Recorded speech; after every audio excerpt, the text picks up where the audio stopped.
Aujourd'hui, je vais vous parler du pire ou potentiel pire redesign à venir. Ça concerne OpenAI, l'entreprise derrière notamment ChatGPT, donc un big truc quoi, genre c'est le truc, faut vraiment pas faire les cons quoi, si je puis dire. Il y a un truc qui a fuité très deep en termes de goût et de stratégie visuelle et pour le moment de stratégie. En fait. Attention, vous êtes prêts? Vous êtes prêts et prêtes à voir la catastrophe visuelle à venir? Ah! Donc là, nous avons le logo d'OpenAI, voilà, tranquille. Tout ce qu'il y a de plus classique, vous le connaissez. Une fleur, voilà, une jolie fleur qui symbolise l'émergence, la croissance, le bourgeonnement d'idées. Voilà leur logo actuel. Voilà le nouveau logo d'OpenAI, potentiellement, s'ils ne font rien pour changer leur rebrand. Voilà, ça ouvre un débat sur la simplification, jusqu'au simplifié. Parce que ce logo, quand même, était pas mal minimaliste, faut le dire. Et moi, je trouvais ça un peu bizarre, les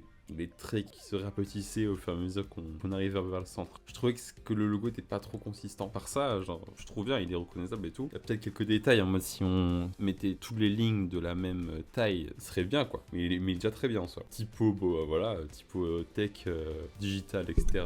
Aucun problème, on passerait à ça quoi, un cercle. C'est tout ce que je vais vous dire, un cercle. Alors évidemment, même moi je peux même dire qu'il faut pas s'arrêter qu'au logo pour voir toute la stratégie derrière le rebranding, mais quand même, est-ce que ce serait le pire rebrand de l'histoire? Peut-être avec celui de Twitter. Révolte chez OpenAI, les employés qualifient le nouveau logo de catastrophe visuelle. Et je vous demande, est-ce que ce serait une catastrophe visuelle de ce prochain rebranding? Même si tes employés, tes propres employés, tout ça nul, pourri, qu'en est-il du reste du monde, quoi? Leur mécontentement face à ce design qu'ils jugent même inquiétant. Et c'est vrai qu'il est vraiment inquiétant. C'est sûr que ça favorise pas l'attachement à l'entreprise. Et ça fait très entreprise de jeux vidéo cyberpunk, quoi. Est-ce qu'à l'avenir, toutes les marques auront juste une lettre noire ou blanche pour leur logo? Prochaine méta des multinationales, je le call. Le pourquoi ils ont voulu rebrand OpenAI,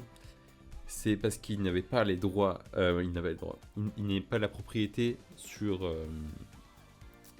la typo, sur la typographie, et du coup ils ont retravaillé sur les typos et sur un logo par la même occasion. Effectivement, ça peut aussi nuire à la notoriété de l'entreprise, bien sûr. OpenAI justifie en partie cette refonte par des raisons pratiques. L'entreprise ne possédait pas certaines des polices qu'elle utilisait. Oui, mais bon, pourquoi refaire le logo? Pourquoi faire que les polices? OpenAI a certainement ses raisons. Sont-elles de bonnes raisons? Je ne sais pas. Et honnêtement, je pense qu'ils vont changer. Évidemment, dites-moi ce que vous en avez pensé en commentaire. J'y répondrai avec plaisir. Ciao!